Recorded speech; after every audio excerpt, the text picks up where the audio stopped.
Oke, yang mungkin adalah saya ucapkan kejujuran aja tuh, Ya, dan memantau dari jauh gimana proses politik itu, mulai membusuk.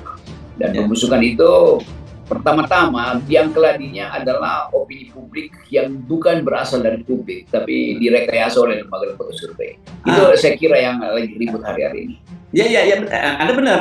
Karena ini gara-gara kelihatannya lembaga survei ini Golkar sama PDIP sempat terjadi semacam apa ya, semacam clash kecil lah gitu karena karena sekjen Golkar kan menyatakan bahwa gara-gara surveinya Ganjar itu lebih tinggi daripada Puan, itu kemudian terjadi ribut di internalnya PDIP, dan statement ini kemudian bocor ke publik, dan ini membuat PDIP tentu saja merasa, loh apa urusannya ini, kok sekjen Golkar ngomong gitu, dan terpaksa kemudian sekjen Golkar apa, meminta maaf, dan Hmm. dia di dalam situ permintaan dia menyebut inilah jahatnya lembaga survei itu. Iya itu betul, Sekjen Golkarnya benar itu. Walaupun orang menganggap bahwa ya Golkar juga sebetulnya punya data apa betul Ganjar lebih tinggi dari Puan. Secara intuitif iya, tapi Golkar kan nggak mungkin mencapai itu tuh. Saya tahu Golkar punya lembaga survei internal yang bermutu tuh secara metodologi itu, yang itu mereka nggak pernah pakai lembaga survei lain tuh. Mereka tahu bahwa bagian yang paling sensitif dari politik adalah mengukur lawan politik dengan cara menyudutkan tuh. Nah itu yang dilakukan oleh lembaga survei tadi tuh, yang bukan punya Golkar pasti itu, yang berupaya untuk mengukur, dan ya kalau secara intuisi orang udah tahu ngapain mesti diukur juga sehingga membuat gerah di dalam PDIP. Jadi Golkar betul bahwa PDIP akhirnya berkelahi itu, dan semua orang tahu bahwa perkelahian itu juga Golkar sebutkan apa nggak sebutkan orang tahu bahwa gara-gara Ganjar PDIP panas terus di dalam tuh. Dan yang terakhir tentu kita mesti perhatikan bahwa eh, apa pentingnya sebetulnya membandingkan Puan dengan Ganjar dan mesti menyebutkan angkanya tuh. Kan dua-duanya PDIP kan, dan dua-duanya belum disebut sebagai calon oleh Ibu Mega. Kan konstitusi partai PDIP, dan saya kira itu bagus, adalah tunggu keputusan Ibu Mega itu. Jadi lembaga survei mestinya kasih disclaimer bahwa ini belum ada keputusan Ibu Mega loh, itu lebih enak sebetulnya tuh. Lain kalau Ibu Mega udah putuskan, enggak itu Ganjar enggak, Puan aja tuh, atau Puan enggak Ganjar aja, itu baru bolehlah survei-survei sedikit-sedikit. Tapi selama belum diputuskan ngapain disurvei? Kan PDI sendiri kan punya kemampuan untuk mengetahui kadernya yang paling baik. PDIP pasti punya survei internal, tapi PDIP selalu katakan survei itu nomor sekian lah, yang paling utama adalah kader. Kalau dia kader maka dia akan diunggulkan. Itu prinsip yang bagus di dalam pendidikan politik PDIP. Kalau saya lihat ini ya, polanya yang dilakukan oleh lembaga survei itu, kelihatannya mulutnya tahapannya begini. Pertama persuasif ya, persuasif dulu terhadap Ibu Megawati itu untuk menjalankan Ganjar. Kedua udah mulai lebih sedikit menekan, dan sekarang malah sudah mulai semacam mengancam gitu kepada PDIP. Kalau lo kan sebetulnya kan bisa begitu dengan menyatakan bahwa kalau sampai tidak mengusulkan Ganjar Pranowo, ini 31% pemilih dari PDIP akan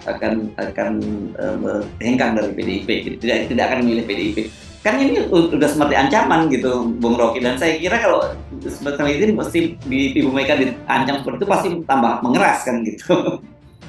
Ya, saya kira bukan cuma satu lembaga survei, beberapa lembaga survei Ya. udah diasuh oleh satu orang untuk ngatur opini publik. Kan Hmm. kemarin juga siapa yang mengucapkan bahwa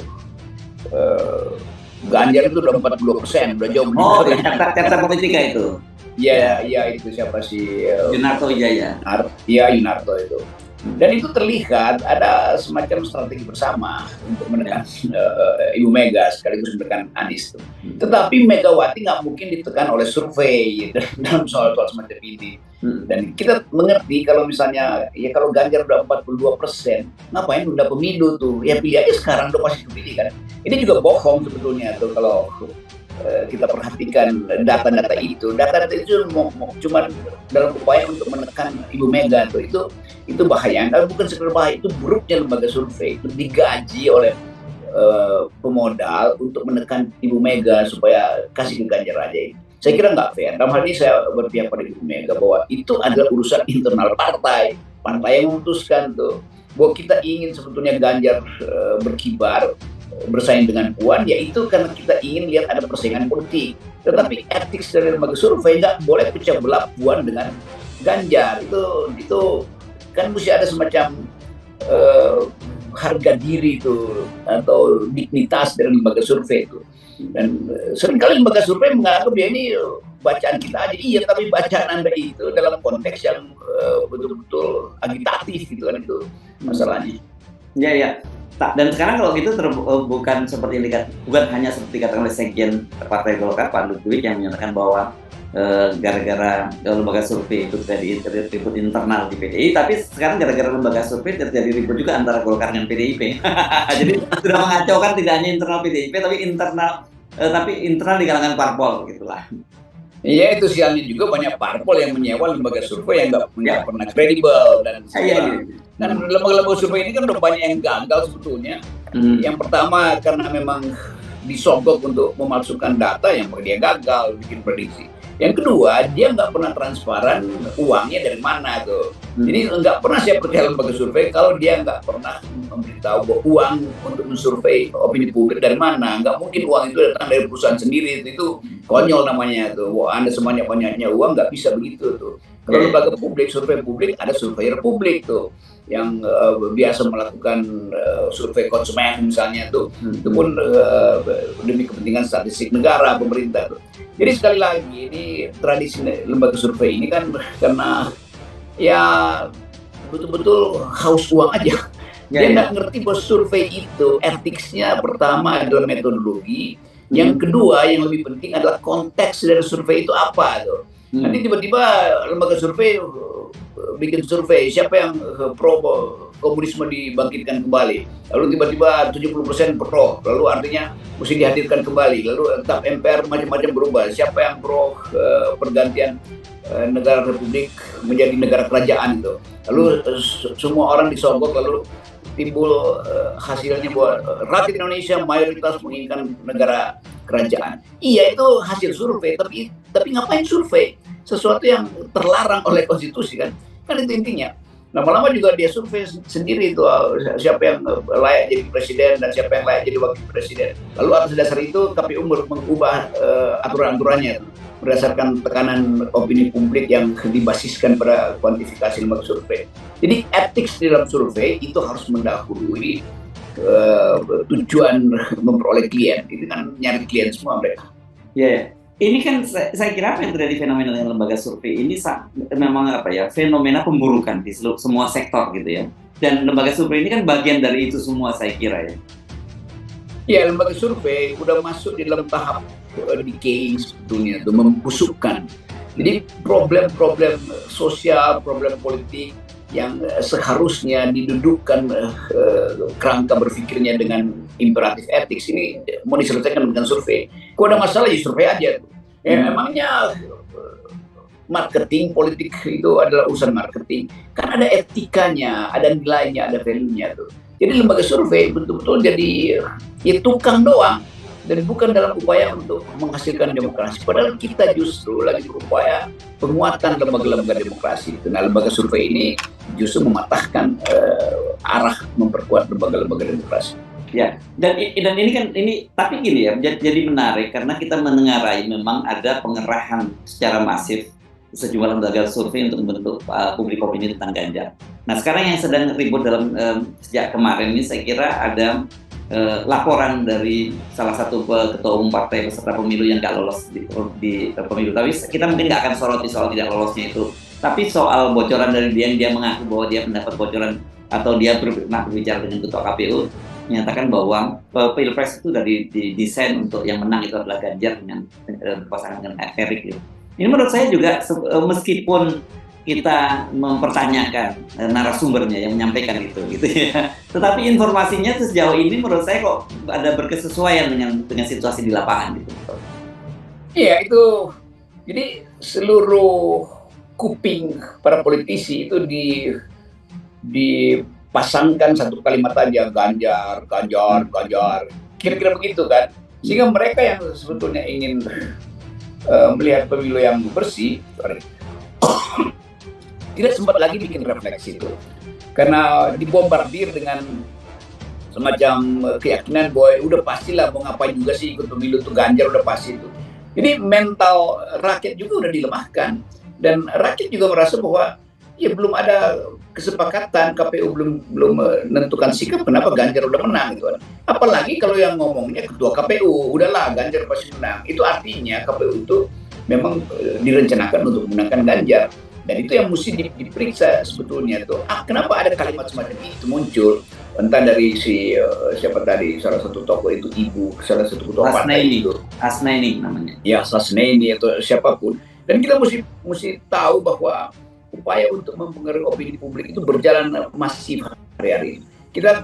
Kalau saya kemana-mana itu orang selalu bertanya, apa benar Pak ya katanya pemilu akan ditunda atau dibatalkan. Jadi dia udah jadi isu publik dan sesuatu yang jadi isu publik lama-lama jadi benar kan? Ya, ya. Dan saya yakin ini memang katakanlah memang betul ada perencanaan untuk memenangkan Ganjar dengan Erick Thohir. Tapi saya kira itu kan skenario cadangan aja, itu skoci aja lah, ban serep yang akan digunakan kalau tujuan utamanya adalah menunda pemilu itu tidak bisa dilaksanakan. Ya itu betul. Jadi kalau seandainya gagal skenario menunda ya disiapkan dengan segala macam peralatan politik dan peralatan modal itu untuk memastikan bahwa Ganjar dan Erick akan disandingkan dan semua lembaga survei akan disogok untuk memenangkan mereka berdua tuh. Kan pikiran publik udah sampai ke situ akhirnya dan itu justru memicu relawan Anies untuk bekerja makin keras gitu. Jadi kalau kita lihat di lapangan justru Anies oleh relawannya menganggap oke, kalau ada kecurangan di sana mari kita jujur lakukan tindakan habis-habisan dengan Anies. Jadi Anies akan ditumbuhkan oleh relawan karena relawan tahu dia akan dicekal oleh survei palsu yang pro Ganjar. Sementara Ganjar secara real nggak pernah naik tuh. Karena orang anggap bahwa iya itu dia naik itu karena diagung-agungkan. Kan nggak mungkin kita berpikir hari ini bahwa Ganjar oleh lembaga survei udah 40%. Mungkin besok pagi udah 67% kan. Kan too good to be true itu kalau kata pepatah itu. Nah bagian ini yang justru konyol nanti itu. Anies justru akan diuntungkan karena mengejar Ganjar walaupun Ganjar itu false flag gitu, bendera palsu yang diajukan ke depan. Jadi rekayasa itu dimulai oleh upaya untuk menjegal Anies dan konsekuensinya Ganjar harus di bail out. Nah itu kan bubble sebetulnya kan, bahaya juga buat Ganjar tuh, seolah-olah dia udah di atas angin, padahal sebetulnya anginnya bahkan belum bertiup. Ya, tapi saya memahami betul bahwa sebenarnya semua upaya tadi itu, semua upaya menggelembungkan elektabilitas Ganjar itu semua dalam rangka sebenarnya tujuan utamanya mendapatkan tiket dari PDIP, karena mereka tahu belaka bahwa kalau tanpa tiket PDIP itu ya bukan siapa-siapa. Ya itu yang kita maksud selalu bahwa Ganjar akan diunggulkan supaya Ibu Mega terjebak gitu kan. Ya. Berarti Ibu Mega udah dia bilang mau siapapun kalau bukan saya yang kader partai mau suaranya cuma 2% tapi dia kader partai, kita bangga tuh akan dicalonkan walaupun kalah nantinya tuh. Bagi Ibu Mega keputusan itu lebih berintegritas, lebih etis dan lebih jujur, lebih bermartabat daripada disogok oleh lembaga survei. Jadi percuma lembaga survei itu ngojek-ngojek Bu Mega. Bu Mega juga tiap hari denger FNN kok. Oke, jadi sekarang saya kira sebenarnya kalau selama ini pemerintah orang menyebut public distrust itu sudah meluas terhadap pemerintah, sekarang public distrust terhadap lembaga survei juga sudah sangat meluas ya, Bung Rocky ya. Kalau kita ngomong sampai orang level kelas yang tadi nggak yang di pinggir jalan pun udah tahu bahwa lembaga survei ngibul aja semua lah gitu. Iya, itu terutama mungkin 3-4 lembaga survei. Ada lembaga survei yang betul-betul ingin bersih dalam metodologinya. Tapi lembaga survei yang gede-gede ini yang kadang-kala tiba-tiba ada lembaga survei entah dari mana, tapi kalau dia langsung melejit itu artinya dipesan itu. Dan sangat mungkin bahwa satu lembaga survei atau 2 lembaga survei besar beternak lembaga kecil gitu kan. Lalu respondennya sama aja gitu. Ya begitu, informannya juga sama itu. Dan diolah juga di Apple yang sama di komputer yang sama datanya. Tinggal di copy paste saja dan kemudian di simpulannya aja yang berbeda diambil. Dan pola terakhir saya membacanya dia membuat ekstrapolasi gitu. Karena kita tahu kan strategi ekstrapolasi itu, dia bilang ini kan ekstrapolasi, jadi ya wajar kalau angkanya menjadi lebih gede gitu loh, Bung. Ya itu apa itu teknik ekstrapolasi itu kita ngerti dari awal. Ekstrapolasi artinya udah disimpulkan duluan, baru diatur ke belakang kaitan-kaitan antar variabel tuh. Jadi ekstrapolasi sebetulnya untuk mengamankan kesimpulan yang udah dibuat, itu yang ekstrapolasi. Yang terakhir sebetulnya kita ingin supaya jurnalis ini, wartawan, pers itu betul-betul kritis lah itu. Mana sih lembaga survei yang betul-betul jujur dan mana yang memang ketua-ketua lembaga surveinya dompetnya itu makin lama makin menggelembung gitu, dan dia nggak peduli tentang etik gitu. Dan satu waktu orang, tentu ini semacam ya pertandingan mencari uang di hari-hari terakhir lah lembaga survei begitu kira-kira tuh. Dan nasibnya bisa sama kayak startup digede-gedein tiba-tiba gembos gitu. Dan kejujuran itu sebenarnya kita mulai dengan 0% ya. Nah itu dia tuh, surveilah kejujuran lebih dahulu. Yes, thank you.